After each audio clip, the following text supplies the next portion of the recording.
Hello and welcome to my channel. आप सभी का मेरे चैनल पर स्वागत।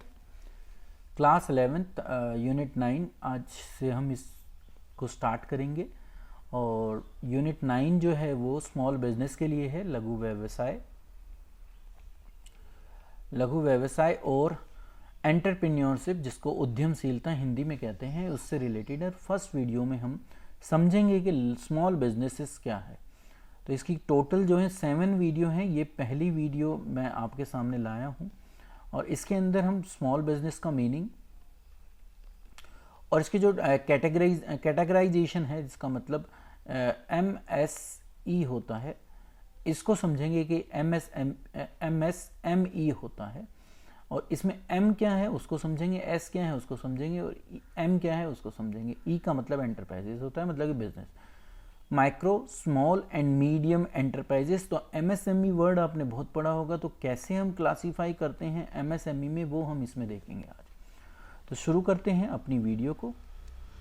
देखिए, सबसे पहले है कि लघु व्यवसाय स्मॉल बिजनेस क्या होता है। सबसे पहले मीनिंग समझना उसका ज़रूरी है।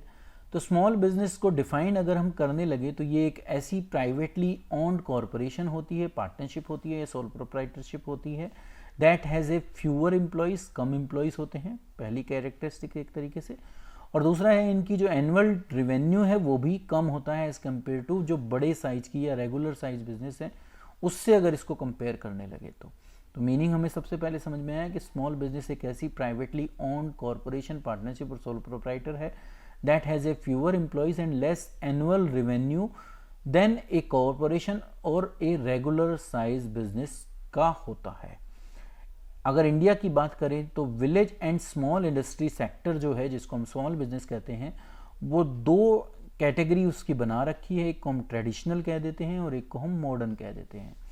ट्रेडिशनल स्मॉल इंडस्ट्री की बात करें तो इसके अंदर handlooms, handicraft, coir, sericulture, khadi and village industry आती हैं। अगर मॉडर्न स्मॉल इंडस्ट्री की बात करें तो इसमें SSI, जिसको हम स्मॉल स्केल इंडस्ट्री कहते हैं, और पावर लूम आता है। तो इनको आगे हम देखेंगे कि ये क्या क्या होते हैं।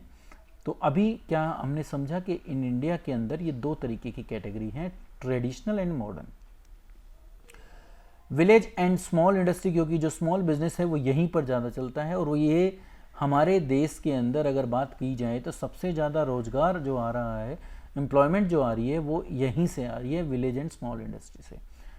टाइप्स ऑफ स्मॉल बिजनेसेस, तो मैं आपको बता ही चुका था कि क्लासिफिकेशन हम पढ़ेंगे कि स्मॉल बिजनेस को आप कैसे क्लासीफाई करोगे। तो for the purpose of classification of small business, the micro मैं आपको बता रहा था M, दूसरा स्मॉल S, तीसरा मीडियम, तो micro, small and medium MSM, और फिर एंटरप्राइजेस के लिए E। तो इसलिए इसको MSME कहा जाता है, micro, small and medium enterprises. इसका एक्ट बना था 2006 में, जो हमें बताता है कि आप कैसे डिफाइन करोगे कि कौन सा बिजनेस माइक्रो है, कौन सा स्मॉल है और कौन सा मीडियम है, उसमें कितना क्रेडिट है, मार्केटिंग क्या है, टेक्नोलॉजी अपग्रेडेशन क्या है, वो सब उसी के बेस पर होता है। अभी अगर हम देखें तो इसकी जो मेजर क्लासिफिकेशन है शुरू में, वो मैन्युफैक्चरिंग और सर्विस सेक्टर के अंतर्गत होती है। मैन्युफैक्चरिंग का मतलब जो प्रोडक्शन कर रहा है और सेवाएं का मतलब जो अपनी सेवाएं दे रहा है।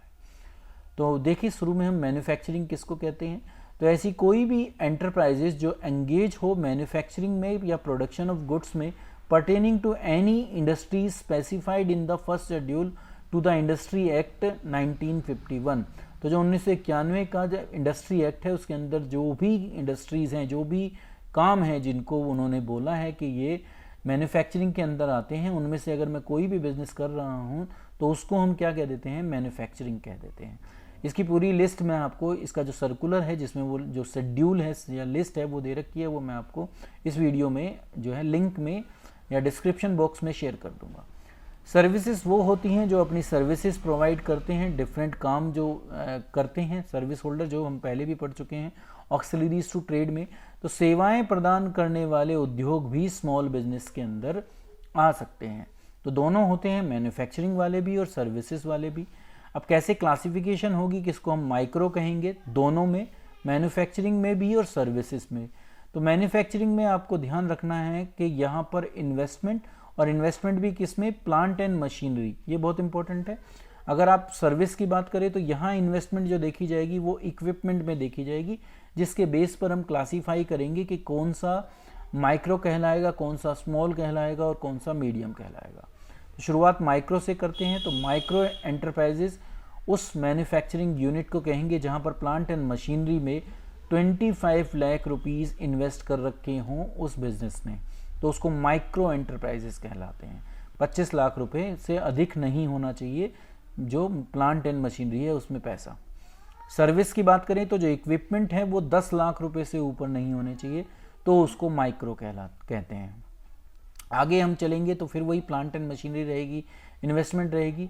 अब मैन्युफैक्चरिंग में अगर 25 लाख 1 रुपये से या 25 लाख से ऊपर हो जाए पैसे और 5 करोड़ से कम हो तो उसको हम स्मॉल बिजनेस कहेंगे या स्मॉल एंटरप्राइजेस कहेंगे।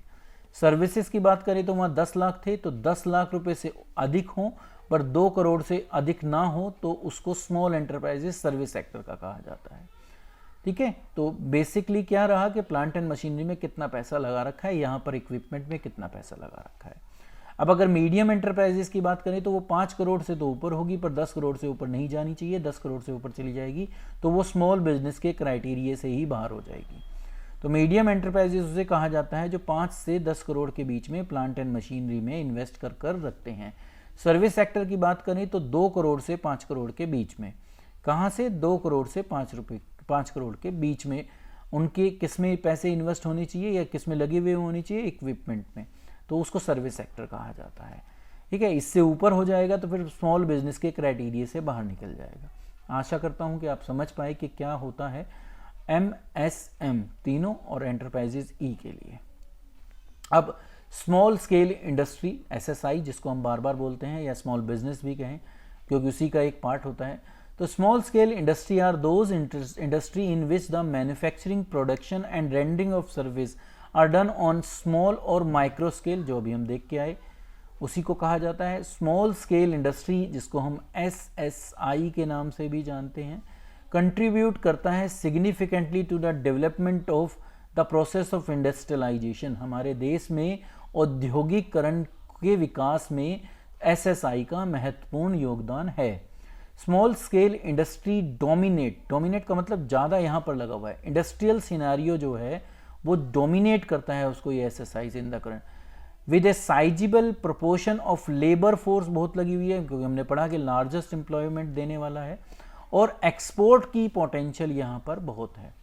तो ये हो गया SSI का क्या डोमिनेशन है, क्या उसका बीच में या एक तरीके से कहें कि इंडस्ट्री के ग्रो में क्या रोल है। अब विलेज इंडस्ट्री, क्योंकि ये उसका एक इम्पॉर्टेंट पार्ट है स्मॉल बिजनेस का, तो विलेज इंडस्ट्री को कैसे डिफाइन करोगे? Any industry located in rural area which produce any goods और रेंडर एनी सर्विस विद और without the use of power in which the fixed capital investment per head or artisan or worker is specified by the central government from time to time, वो अभी हम पढ़ के आए थे। तो ऐसा कोई भी बिजनेस जो विलेज या रूरल एरिया में स्टेब्लिश है और जिसमें हम पावर जो यूज़ करते हैं वो इंडस्ट्री यूज़ करती हैं, तो पावर यूज़ हो रही हो चाहे नहीं हो रही हो उसका फ़र्क नहीं है। फिक्स कैपिटल इन्वेस्टमेंट अभी हम पढ़ के आए हैं कितनी कितनी है, तो सेंट्रल गवर्नमेंट जो भी रूल इनके लिए बताती है उसके अकॉर्डिंग उसको क्या कहा जाता है, विलेज इंडस्ट्री कहा जाता है। एक कॉटेज इंडस्ट्री है, ये भी बहुत इंपॉर्टेंट रोल प्ले करता है स्मॉल इंडस्ट्री में। तो कॉटेज इंडस्ट्री को हम रूरल इंडस्ट्री या ट्रेडिशनल इंडस्ट्री भी कहते हैं। और कॉटेज इंडस्ट्री के फीचर क्या हैं कि इसमें वो ऑर्गेनाइजेशन होती हैं which is run by the individual with his private resources, एक व्यक्ति अपनी जो निजी संसाधन है उसके द्वारा इसको रन करता है। यहाँ जो लेबर होती है वो उसकी घर की लेबर होती है या उसके आसपास जो लोकल टैलेंट अवेलेबल होता है वो होते हैं। इक्विपमेंट जो इसके अंदर यूज़ किए जाते हैं, प्लांट एंड मशीनरी जो इसके अंदर हम यूज़ करते हैं वो सिंपल होते हैं। कैपिटल इन्वेस्टमेंट जो पैसा हमें लगाना है वो भी कम होता है। जो प्रोडक्शन इनके यहाँ होता है वो भी सिंपल प्रोडक्ट का होता है और ये जो है अपने घर में ही इसको प्रोडक्ट प्रोड्यूस करते हैं, तो अलग से कहीं जाकर इनको कोई फैक्ट्री इस्टेब्लिश करने की ज़रूरत नहीं होती। इंडिजीनियस टेक्नोलॉजी के थ्रू ये गुड्स को बनाते हैं, मतलब कि स्वदेशी तकनीक का पालन करते हुए ये जो है प्रोडक्शन करते हैं, उत्पादन करते हैं, तो इसको कहा जाता है कॉटेज इंडस्ट्री। अब जो है इसके बाद जो वीडियो आती है वो रोल ऑफ स्मॉल बिजनेस पे होगी, वो सेकंड वीडियो होगी जो इस वीडियो के बाद मैं आपके सामने रखूँगा। आज की वीडियो में हमें बस यही समझना था कि स्मॉल बिजनेस क्या होता है। Thank you.